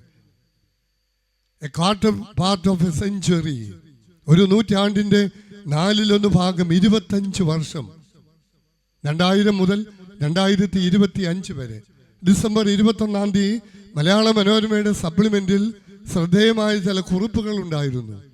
ഈ 25 വർഷം കൊണ്ട് നമ്മുടെ മലയാളി സമൂഹത്തിനുണ്ടായ ഭയാനകമായ പരിവർത്തനങ്ങൾ, അപകടകരമായ വ്യതിയാനങ്ങൾ. അതിലൊന്ന്, കുടുംബ സങ്കല്പത്തിന് മാറ്റം വന്നു. 2, വിവാഹ സങ്കല്പത്തിന് മാറ്റം വന്നു. ചെറുപ്പക്കാരാണ് അതിനകത്ത് അവരുടെ അഭിപ്രായം പറഞ്ഞിരിക്കുന്നത്. ചെറുപ്പക്കാരിൽ നല്ലൊരു പങ്കിന് വിവാഹം വേണ്ട. വേറൊരു വിഭാഗം പറയുന്നു, ഒരു വൈബിന് വേണ്ടി, വൈഫല്ല കേട്ടോ, വൈബ്, WIBE, ഒരു വൈബിന് വേണ്ടി വേണമെങ്കിൽ കല്യാണം കഴിക്കാം. വൈബിന് നിങ്ങൾക്ക് മനസ്സിലാക്കാൻ കഴിയുന്ന ഞാൻ കൊടുക്കുന്ന അർത്ഥം ഒരു ഓളത്തിന് വേണ്ടി. ഇപ്പൊ എല്ലാം ഒരു ഓളമല്ലേ, ഒരു ഓളത്തിന് വേണ്ടി വിവാഹം കഴിക്കാം. വിവാഹം കഴിക്കുന്ന ബഹുഭൂരിപക്ഷത്തിനും കുട്ടികൾ വേണ്ട. എൻ്റെ അടുത്ത പ്രായമുള്ള എൻ്റെ ഒരു അടുത്ത ബന്ധു, ഒരു സ്ത്രീ, ഒരു ദിവസം എന്നെ ഫോണിൽ വിളിച്ചിട്ട് നിലവിളിക്കുകയായിരുന്നു. അവർക്ക് 2 ആൺമക്കളുണ്ട്, അവർ 2 പേരും വിവാഹിതരാ. ഈ പുള്ളിക്കാരി എന്നെ നിലവിളിച്ചുകൊണ്ട് പറഞ്ഞത്, തിരുമേനി, എനിക്കൊരു ഗ്രാൻഡ് മദർ ആകാനുള്ള ഭാഗ്യമില്ലല്ലോ. മക്കളില്ലാഞ്ഞിട്ടല്ല, മക്കൾ വിവാഹം കഴിക്കാഞ്ഞിട്ടല്ല, 2 മക്കൾക്കും കുട്ടികൾ വേണ്ട. എവിടേക്കാ പോകുന്നത് പ്രിയമുള്ളവരെ? എത്ര കാലം ഇങ്ങനെ പോകാൻ നമുക്ക് കഴിയും? കുടുംബം എന്ന് പറയുന്നത് ദൈവം സ്ഥാപിച്ച സംവിധാനമാണ്. അത് ത്യാഗത്തിൻ്റെയും കരുണയുടെയും കരുതലിൻ്റെയും ഭൂമിയിലെ പറുദീസയാണ്. എവിടെയാണ് ഒരു കുടുംബം പറുദീസയാകുന്നത്? പരസ്പരമുള്ള സ്നേഹവും കരുതലും ഉണ്ടാകുന്നിടത്ത്. ഞാൻ വീണ്ടും സെന്റ് ജോൺ ക്രിസോസ്റ്റത്തെ പറയട്ടെ. When the husband and wife truly love and respect each other, nobody can overtake them. അദ്ദേഹം വിവാഹ ജീവിതത്തെ ഒരു വലിയ കോട്ടയോടാണ് ഉപമിച്ചിരിക്കുന്നത്. When the husband and wife truly love, ശരിക്കും സ്നേഹിക്കുകയും ബഹുമാനിക്കുകയും, love and respect രണ്ടുപേരും ചെയ്യണം. അദ്ദേഹം വീണ്ടും പറയുന്നുണ്ട്, the husband and wife are called to be servants to each other. നിങ്ങൾ പരസ്പരം ശുശ്രൂഷ ചെയ്യാൻ വേണ്ടിയാ. പരസ്പരം ഒരാൾ ഓർഡർ കൊടുക്കുകയും മറ്റേ ആൾ അനുസരിക്കുകയും ചെയ്യുന്നത് മാത്രമല്ല, 17 നൂറ്റാണ്ടുകൾക്ക് മുമ്പ് 4-ാം നൂറ്റാണ്ടിൽ ജീവിച്ച ഒരു പിതാവിന്റെ പ്രബോധനമാണ്. You are called to be servants to each other. അവിടെയാണ് നൊമ്പരങ്ങൾ അറിയുന്നത്. താങ്ങും തണലും ബലവും തുണയും ഇണയും ഒക്കെയായി മാറേണ്ടത്. ആരുടെ വിശ്വാസമാണ് വലുത്? എങ്ങനെയാണ് രാഹാബ് എന്ന വേശ്യയും രൂത്ത് എന്ന വനിതയും കനാന്യ സ്ത്രീക്ക് തുല്യരാകുന്നത്?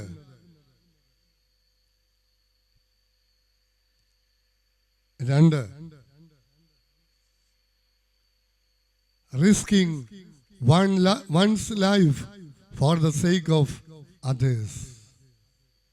മറ്റുള്ളവരുടെ രക്ഷയ്ക്ക് വേണ്ടി, മറ്റുള്ളവരുടെ സന്തോഷത്തിനും സമാധാനത്തിനും വേണ്ടി സ്വന്തം ജീവിതത്തെ അപകടപ്പെടുത്തുന്നവരുടെ വിശ്വാസമാണ് വലുത്.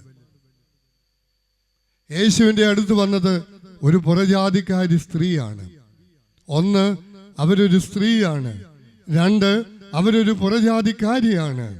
അന്നത്തെ സാമൂഹ്യ വ്യവസ്ഥിതിയിൽ അങ്ങനെയുള്ളവർക്ക് അത്ര ഈസിയായി യേശുവിൻ്റെ അടുത്ത് വരുവാൻ കർത്താവിന് മനസ്സില്ലായ്മയല്ല, സമൂഹം അനുവദിക്കുകയില്ലായിരുന്നു. ശമരായക്കാരി സ്ത്രീയെ ഒറ്റയ്ക്ക് കിട്ടിയപ്പോൾ സംസാരിക്കുകയും സംവദിക്കുകയും അവളെ ദൈവാത്മാവിൽ നേടിയെടുക്കുകയും ചെയ്തു. പക്ഷേ കണ്ടവർക്ക് സംശയമായിരുന്നു. അപ്പൊ അങ്ങനെയുള്ള ഒരു കാലഘട്ടത്തിൽ രണ്ടും കൽപ്പിച്ച് എന്തെങ്കിലും വരട്ടെ, എന്തെങ്കിലും സംഭവിക്കട്ടെ, പക്ഷെ ഞാൻ ഇറങ്ങിത്തിരിച്ചിരിക്കുന്ന ഈ കാര്യത്തിന് ഒരു പരിഹാരം ഉണ്ടാകണം. സ്വന്തം ജീവിതത്തെ അപകടപ്പെടുത്തി മറ്റുള്ളവർക്ക് വേണ്ടി അധ്വാനിക്കുകയോ പ്രയത്നിക്കുകയോ പ്രവർത്തിക്കുകയോ ചെയ്യുന്നവരുടെ വിശ്വാസമാണ് വലുത്. അതുകൊണ്ടാണ് വേദപണ്ഡിതന്മാർ രാഹാബ് എന്ന് പറയുന്ന സ്ത്രീയെയും രൂത്ത് എന്ന് പറയുന്ന വനിതയും കനാന്യ സ്ത്രീയോട് ഉപമിക്കുന്നത്. യോശുവ ദീർഘദർശിയുടെ പുസ്തകം ആദ്യ അധ്യായങ്ങളിലാണ് 2 ചാരന്മാരെ അയക്കുന്നത്. ഈ 2 ചാരന്മാർ എന്തിനാ പോയത്? ദേശം ഉറ്റുനോക്കണം. ഈ കനാന്യ കോട്ടയുടെ അതിൻ്റെ ബലം, അതിൻ്റെ ലേ ഔട്ട്, അതിൻ്റെ സംവിധാനം, പട്ടാള സൗകര്യങ്ങൾ, ക്രമീകരണങ്ങൾ ഒക്കെ ഒറ്റുനോക്കുന്നതിന് വേണ്ടി യോശുവ അയച്ച 2 ചാരന്മാരായിരുന്നു, സ്പൈസ്. അവർക്ക് അഭയം കൊടുത്തത് രാഹാബ് എന്ന് പറയുന്ന ഒരു വേശ്യയാണ്. പ്രിയമുള്ളവരെ, വേദപുസ്തകത്തിൽ 14 സ്ഥലത്ത് ആ സ്ത്രീയെ കുറിച്ച് പറയുന്നുണ്ട്. 14 ഭാഗത്ത്. എബ്രായ ലേഖനം 11-ാം അധ്യായം 31-ാം വാക്യത്തിൽ പറയുന്നു, വിശ്വാസത്താൽ രാഹാബ് എന്ന വേശ്യ ഒറ്റുകാരെ കൈക്കൊണ്ട് അവിശ്വാസികളോടുകൂടി നശിക്കാതിരുന്നു. യാക്കോബ് ശ്ലീഹാ പറയുന്നു 2-ാം അധ്യായം 25-ാം വാക്യം, അവണ്ണൻ രാഹാബ് എന്ന വേശ്യയും ദൂതന്മാരെ കൈക്കൊള്ളുകയും വേറൊരു വഴിയായി പറഞ്ഞയക്കുകയും ചെയ്തതിനാൽ പ്രവർത്തികളാൽ അല്ലയോ നീതീകരിച്ചത്. ഇവളും ഈ രാഹാബ് എന്ന് പറയുന്ന സ്ത്രീയും ഒരു കനാന്യ പുറജാതിക്കാരി സ്ത്രീയാണ്. വേശ്യയായിട്ട് അവളെ മുദ്രയടിച്ചിരിക്കുന്നു. പക്ഷെ ഒരു കാര്യം ഓർക്കണം, ഈ സ്ത്രീയുടെ പേരും വംശാവലിയിലുണ്ട്. ലോകം മോശമെന്ന് വിധി കൽപ്പിച്ചവൾ യേശുമിശിഹായുടെ രക്ഷകന്റെ വംശാവലിയിൽ അവൾക്ക് ഇടമുണ്ടായി. മനുഷ്യൻ പുറമേ ഉള്ളത് നോക്കുന്നു, ദൈവമോ ഹൃദയങ്ങളെ നോക്കുന്നു. അവൾ ചെയ്ത ആ പ്രവൃത്തിയാണ് പ്രിയമുള്ളവരെ. ഈ ചാരന്മാരെ കൈക്കൊണ്ടു, വീട്ടിൽ ഒളിപ്പിച്ചു. രാജാവിന് അറിവ് കിട്ടി, 2 ചാരന്മാർ വന്നിട്ടുണ്ട്.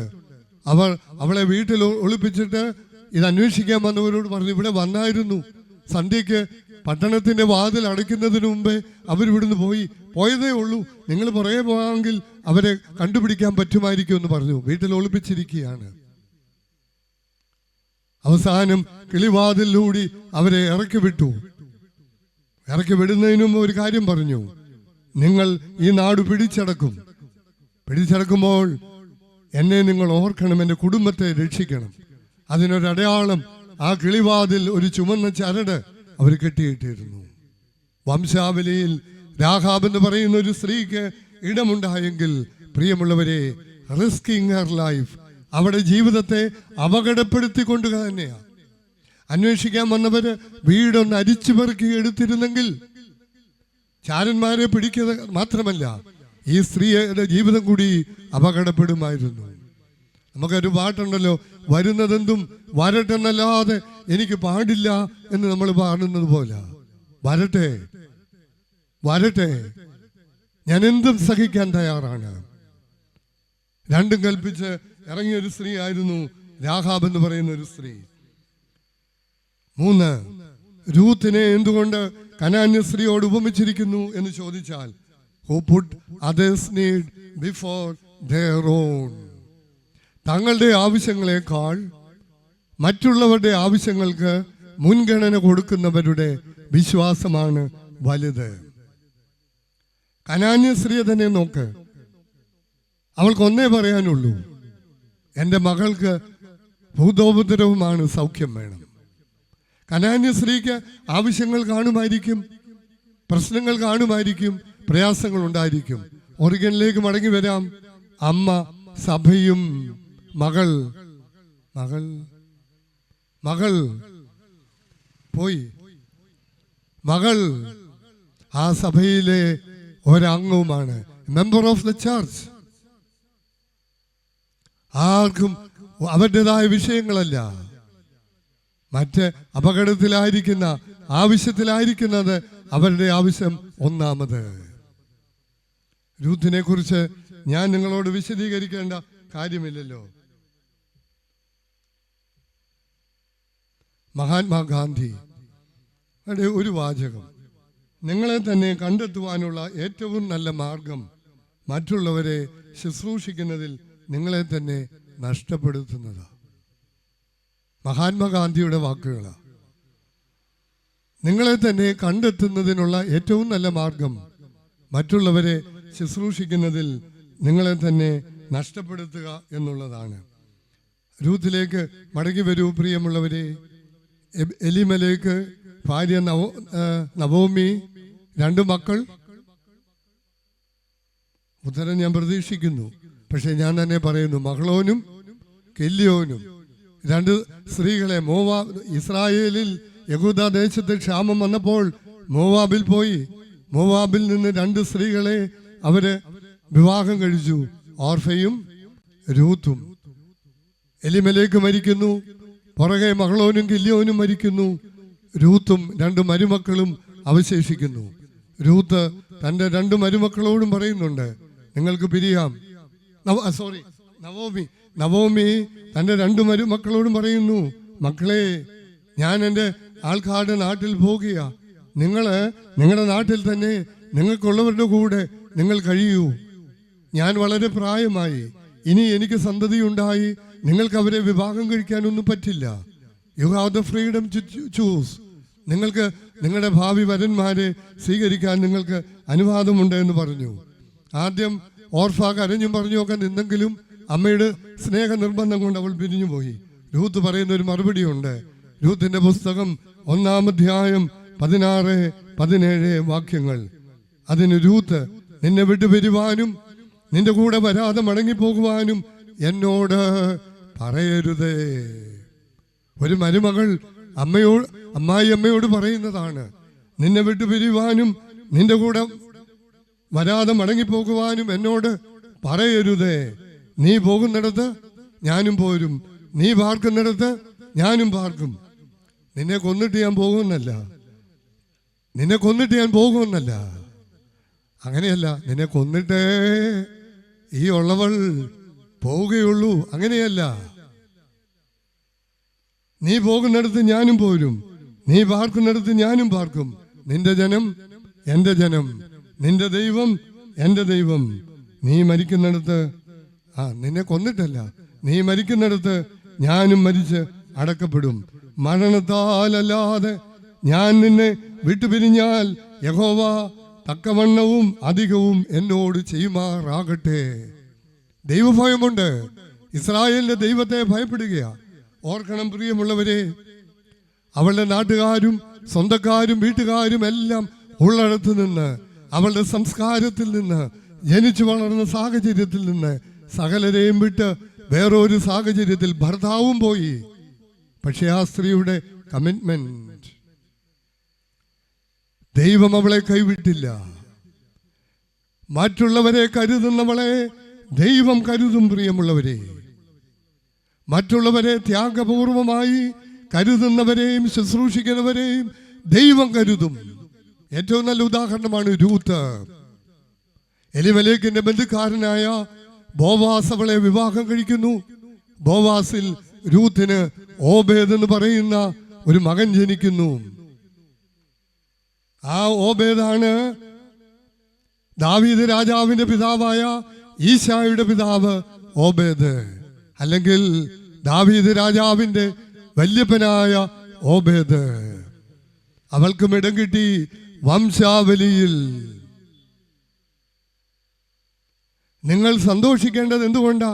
നിങ്ങളുടെ പേരുകൾ സ്വർഗത്തിൽ എഴുതപ്പെടുന്നത് കൊണ്ട് നിങ്ങൾ സന്തോഷിക്കണം. മറ്റൊന്നും കൊണ്ടായിരിക്കരുത്.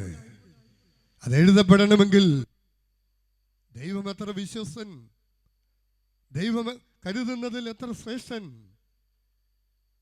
അത് ലഭിക്കണമെങ്കിൽ അവനവനേക്കാൾ മുന്നമേ അവനെ കുറിച്ചുള്ള ചിന്ത നമ്മുടെ മനസ്സിൽ ഉണ്ടാകണം. പ്രിയമുള്ളവരെ, ഞങ്ങളുടെ യാക്കോബ് മാർ ഐറേനിയോസ് തിരുമേനി ഒരു പുസ്തകം ബൈബിൾ പ്രഘോഷണങ്ങൾ, അതിൽ തിരുമേനി പറയുന്ന 2 വാചകങ്ങൾ ഞാനൊന്ന് വായിക്കട്ടെ. വിശുദ്ധ റൂഹായാൽ നിറയുന്നവർ അവരെ നന്മയ്ക്കു വേണ്ടി എന്ത് ത്യാഗവും വേദനകളും സഹിക്കുവാൻ എന്നും സന്നദ്ധരായിരിക്കും. ദൈവാത്മാവുള്ളവർ, ദൈവം ഉപയോഗിക്കുന്നവർ, ദൈവത്തിന് ഉപയോഗിക്കത്തക്കവണ്ണം തങ്ങളുടെ ജീവിതം ദൈവഹിതത്തിന് വിട്ടുകൊടുക്കുന്നവർ, ജീവിതം കൊണ്ട് ദൈവമഹത്വം ആഗ്രഹിക്കുന്നവർ, അവരുടെ നന്മയ്ക്ക് വേണ്ടി എന്ത് ത്യാഗവും നഷ്ടവും വേദനകളും സഹിക്കുവാൻ എന്നും അവർ സന്നദ്ധരായിരിക്കും. അതിന് സംശയമില്ല. പക്ഷെ ആ കൂട്ടത്തിൽ ഞാനും നിങ്ങളും ഉണ്ടോ എന്നുള്ളതാണ് നമ്മുടെ ചിന്താവിഷയം. രണ്ടാമത്, ത്യാഗപൂർണമായ സ്നേഹജീവിതമാണ് ഏറ്റവും വലിയ അത്ഭുതം. ത്യാഗപൂർണമായ സ്നേഹജീവിതമാണ് ജീവിതത്തിലെ ഏറ്റവും വലിയ അത്ഭുതമെന്ന് അദ്ദേഹം സമർത്ഥിക്കുന്നു. പ്രസിദ്ധ റഷ്യൻ നോവലിസ്റ്റ്, നാടകകൃത്തും കഥാകൃത്തുമായ ആന്റോൺ ചെക്കോവ്, അദ്ദേഹത്തിൻ്റെ എല്ലാ കൃതികളും വളരെ ഹൃദയസ്പർശിയ, കരഞ്ഞുകൊണ്ട് വായിച്ചു തീർക്കാൻ മിക്കതും കഴിയുകയുള്ളൂ. അങ്ങനെയുള്ള അദ്ദേഹത്തിൻ്റെ ഒരു കൃതിയാണ് ദ ബഗർ, ഭിക്ഷക്കാരൻ. ഒരു വലിയ പാട്ടുകാരൻ, നമ്മുടെ യേശുദാസിൻ്റെ റേഞ്ചിൽ നിൽക്കുന്ന ഒരാളാണ്. പേരും പെരുമയും പ്രശസ്തിയും പണവും ഒക്കെ അദ്ദേഹത്തിനുണ്ടായി. പേരും പെരുമയും പ്രശസ്തിയും പണവും ഉണ്ടാകുമ്പോൾ ചിലരെ ബാധിക്കുന്ന ഒരു ദുർഭൂതമുണ്ട്. നിങ്ങൾക്ക് പറയാൻ പറ്റുമോ ആ ദുർഭൂതം ഏതായിരിക്കുമെന്ന്? അഹങ്കാരമുണ്ട്, തീർച്ചയായിട്ടും. Pride goes before a fall എന്ന് പറയുന്നത് പോലെ. പക്ഷേ വേറൊരു ദുർഭൂതമുണ്ട്. എന്താണെന്നറിയാമോ? മദ്യപാനം അദ്ദേഹത്തെയും ബാധിച്ചു. പാടാനുള്ള കഴിവ് നഷ്ടപ്പെട്ടു, തേടിയതെല്ലാം നഷ്ടപ്പെട്ടു. ജീവിതം വട്ടപൂജ്യമായി. ഒരു നേരത്തെ ആഹാരത്തിന് പോലും ആരുടെയെങ്കിലും കയ്യിൽ, ആരുടെയെങ്കിലും മുമ്പിൽ കൈ നീട്ടണമായിരുന്നു. അങ്ങനെ ഒരു വേള ഒരു വക്കീലിൻ്റെ അടുത്ത് ചെന്ന് എന്തൊക്കെയോ കള്ളങ്ങൾ പറഞ്ഞ് കൈ നീട്ടി. ഇപ്പം കള്ളങ്ങൾ പറഞ്ഞ് കൈ നീട്ടുന്നവരുടെ എണ്ണം കൂടി വരികയാണ്. അത് ഭാര്യയ്ക്ക് ക്യാൻസർ ആണെന്ന് പറഞ്ഞായാലും, മക്കൾക്ക് ക്യാൻസർ ആണെന്ന് പറഞ്ഞായാലും, പണപ്പിരിവ് നടത്താൻ ഒരു ബുദ്ധിമുട്ടുമില്ല, മനസാക്ഷി കുത്തുമില്ല. എനിക്കും അബദ്ധം പറ്റി. ഒരാൾ എൻ്റെ അടുത്ത് വന്നു, ഭാര്യ തിരുവനന്തപുരത്ത് ഇവിടെങ്ങുമല്ല, തിരുവനന്തപുരത്ത് റീജിയണൽ ക്യാൻസർ സെൻ്ററിൽ ക്യാൻസർ കൂടിക്കിടക്കുക. ഡോക്ടർ പറഞ്ഞു ഒരു മാർഗവുമില്ല, വീട്ടിൽ കൊണ്ടുപോകൂ, ആംബുലൻസ് വിളിക്കാൻ നിവൃത്തിയില്ല. അപ്പം അടുത്ത് വന്നപ്പോൾ മദ്യത്തിൻ്റെ മണം പെട്ടെന്ന് ബോധ്യമായി. എനിക്കറിയാം ഇത് കളിപ്പീരാണെന്ന്. ഞാൻ പറഞ്ഞു, നിങ്ങൾ വിഷമിക്കണ്ട, നിങ്ങൾ തിരുവനന്തപുരത്തും പോകണ്ട. തിരുവനന്തപുരത്ത് ഞങ്ങൾക്ക് കാരുണ്യ ഗൈഡൻസ് സെൻ്ററുണ്ട്, എനിക്ക് ചുമതലയുള്ളതാണ്. അവിടെ റമ്പാച്ചനുണ്ട്, അച്ഛന്മാരുണ്ട്, ആംബുലൻസ് ഉണ്ട്. നിങ്ങളുടെ രോഗിയുടെ പേരും വാർഡും നമ്പരും എല്ലാം തന്നാൽ മതി. രോഗിയെ മരിച്ചില്ലെങ്കിൽ വീട്ടിൽ കൊണ്ടുതരാം, ഇപ്പം വരാമെന്ന് പറഞ്ഞു പോയി. പിന്നെ സന്ധ്യ വരെ ഞാനിവിടെ ഉണ്ടായിട്ടും ആളിനെ കണ്ടില്ല. സ്വന്തം ഭാര്യയ്ക്ക് ക്യാൻസർ ആണെന്ന് പറഞ്ഞ് കുഞ്ഞുങ്ങൾക്ക്, ഇവനൊക്കെ മനുഷ്യനാണോ പ്രിയമുള്ളവരെ? ഇതൊന്നും കൊണ്ട് കുടിക്കാൻ വേണ്ടിയാ, മദ്യപിക്കാൻ വേണ്ടിയാ, ലഹരിക്ക് വേണ്ടിയാ. ഈ പാട്ടുകാരനും വക്കീലിൻ്റെ അടുത്ത് കൈ നീട്ടി. അപ്പം വക്കീലിന് മനസ്സിലായി ഇത് കളിപ്പീരിടപാടാണെന്നുള്ളത്. വക്കീലല്ലേ, 1-2 ചോദ്യം ചോദിച്ചപ്പം ആൾ കുഴങ്ങി, ഉള്ള കാര്യം പറഞ്ഞു. അപ്പം വക്കീൽ പറഞ്ഞു, എന്തെങ്കിലും ജോലി ചെയ്യാമെങ്കിൽ ഞാൻ പണം തരാം, എന്ത് ജോലി വേണേലും ചെയ്യാം. നിവൃത്തികേട് അതുപോലായി. എൻ്റെ കൂടെ പോരാൻ പറഞ്ഞു. വീട്ടിൽ കൂട്ടിക്കൊണ്ടുപോയി, വിറക് വെട്ടി ജോലി കൊടുത്തു. ഈ ജീവിതത്തിൽ മഴു കണ്ടിട്ടുള്ളവനല്ല. തലേ ദിവസത്തെ മദ്യത്തിൻ്റെ ലഹരി കൊണ്ട്, അതിൻ്റെ കെട്ടുവിടാഞ്ഞതുകൊണ്ട് തല നേരെ നിൽക്കുന്നില്ല, കാലും കൈയും നേരെ നിൽക്കുന്നില്ല. ഈ വക്കീലിന് OLGA എന്ന് പറയുന്ന ഒരു പരിചാരിക ഉണ്ടായിരുന്നു. 1 മണിക്കൂർ കഴിഞ്ഞ് ഓൾഗ വന്ന് വക്കീലിനോട് പറഞ്ഞു, വിറകെല്ലാം ഭംഗിയായി വെട്ടിത്തീർന്നു. അപ്പോൾ അതിന് വക്കീൽ പൈസ കൊടുത്തു, ഓൾഗ കൊണ്ടുവന്ന് കൊടുത്തു. പാട്ടുകാരൻ വക്കീലിൻ്റെ അടുത്ത് വന്നു. വക്കീൽ കുറേ ഉപദേശിച്ചു, മദ്യപാനം നിർത്തണം, വലിയ ഗുണദോഷം, സുവിശേഷ പ്രസംഗമൊക്കെ നടത്തി. അപ്പോൾ അയാൾ ചോദിച്ചു, എനിക്ക് എവിടെയെങ്കിലും ഒരു പണി തരപ്പെടുത്തി തരാമോ നോക്കട്ടെന്ന് പറഞ്ഞു. എവിടെയോ ശരിയാക്കി കൊടുത്തു.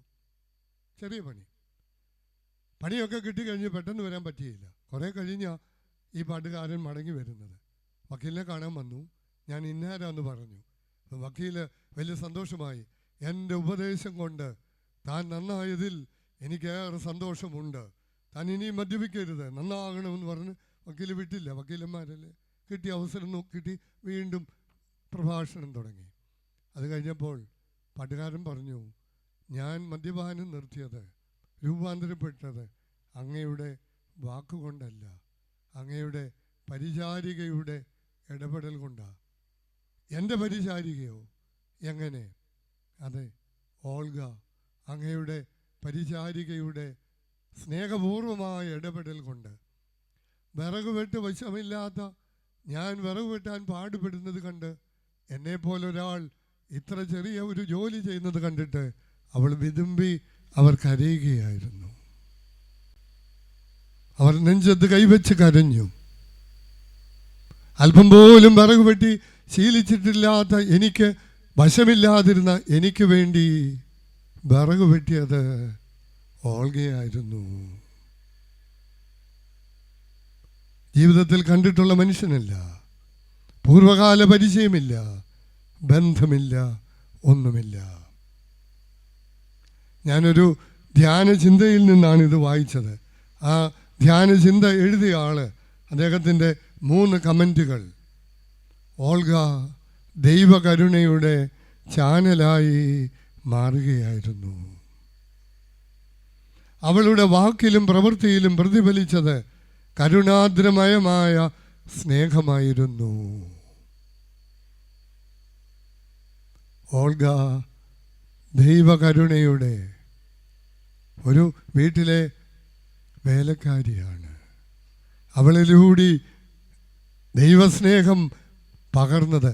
ക്രൈസ്തവ സഭയുടെ ചരിത്രം നമ്മൾ നോക്കിയാൽ ആദ്യകാലങ്ങളിൽ ഔദ്യോഗിക സുവിശേഷകന്മാരോ മെത്രാജന്മാരോ അവരൊക്കെ ജനങ്ങളെ സഭയിൽ നേടിയതിൽ കൂടുതൽ അടിമകളിൽ കൂടി, വേലക്കാരിൽ കൂടി സഭയിൽ അംഗങ്ങൾ കടന്നു വന്നിട്ടുണ്ട്. ദൈവകരുണയുടെ ചാനലാകുകയായിരുന്നു. വക്കീൽ ഉപദേശം കൊടുത്തു, പാട്ടുകാരൻ്റെ ചെയ്തികളെക്കുറിച്ച് പറഞ്ഞ് ഭയപ്പെടുത്തി, പാചകക്കാരി സ്വാന്തനപ്പെടുത്തി. ആ മനുഷ്യൻ നഷ്ടപ്പെടരുതെന്നുള്ള ചിന്താഭാരത്താൽ വിലപിച്ചു. ഓൾഗ അയാളുടെ നിസ്സഹായാവസ്ഥയിൽ അയാൾക്ക് വേണ്ടി വിറക് വെട്ടി സഹായിച്ചു. ഞാൻ സെയിൻറ്റ് ജോൺ ക്രിസോസ്റ്റം ഒന്നുകൂടി ഉദ്ധരിച്ച് ഞാൻ നിർത്തുകയാണ്. Mercy imitates God and disappoints Satan. കരുണ ദൈവത്തെ അനുകരിക്കപ്പെടുന്നു. കരുണ ദൈവത്തെ അനുകരിക്കുന്നു, സാത്താനെ നിരാശപ്പെടുത്തുന്നു. അത് അദ്ദേഹത്തിൻ്റെ വാക്കുകൾ. ഞാൻ അതിൻ്റെ കൂടെ അദ്ദേഹത്തിൻ്റെ പേരിൻ്റെ ഒരംശം എനിക്കുമുണ്ടല്ലോ, ക്രിസോസ്റ്റമോസ്. ഞാൻ എൻ്റേതായിട്ടുള്ള എൻ്റെ അവസ്ഥയിൽ ഞാൻ എഴുതി mercilessness disappoints God and imitates Satan. കരുണയില്ലായ്മ ദൈവത്തെ ദുഃഖിപ്പിക്കുന്നു, സാത്താനെ അനുകരിക്കുന്നു. സ്ത്രീയെ, പുരുഷ, പ്രിയമുള്ളവരെ, കർത്താവ് പറഞ്ഞു, woman great is your faith. ആരുടെ വിശ്വാസമാണ് വലുത്? അവരെൻ്റെ വേദന സ്വന്തം വേദനയായി അനുഭവപ്പെട്ട് അതിന് തന്നാലാവുന്ന വിധത്തിൽ പരിഹാരം കാണുവാൻ പരിശ്രമിക്കുന്നവൻ്റെ വിശ്വാസമാണ് വലുത്. സ്വന്തം ജീവിതത്തെ പോലും അപകടപ്പെടുത്തിക്കൊണ്ട് മറ്റുള്ളവർക്ക് നന്മ വരുവാൻ പ്രവർത്തിക്കുന്നവരുടെ വിശ്വാസമാണ് വലുത്. തൻ്റെ കാര്യം മറന്ന് മാറ്റിവെച്ച് മറ്റുള്ളവർക്ക് മുൻഗണന കൊടുത്ത് അവരുടെ കാര്യം ശ്രദ്ധിക്കുന്നവരുടെ വിശ്വാസമാണ് വലുത്. കനാന്യ സ്ത്രീയുടെ പേര് വംശാവലിയിൽ ഇല്ല, പക്ഷേ രാഹാബും രൂത്തുമൊക്കെ വംശാവലിയിൽ ഉണ്ട്. നിങ്ങളുടെ പേരുകൾ സ്വർഗത്തിൽ എഴുതപ്പെടുന്നതിലായിരിക്കണം നമ്മുടെ സന്തോഷം. ആമേൻ.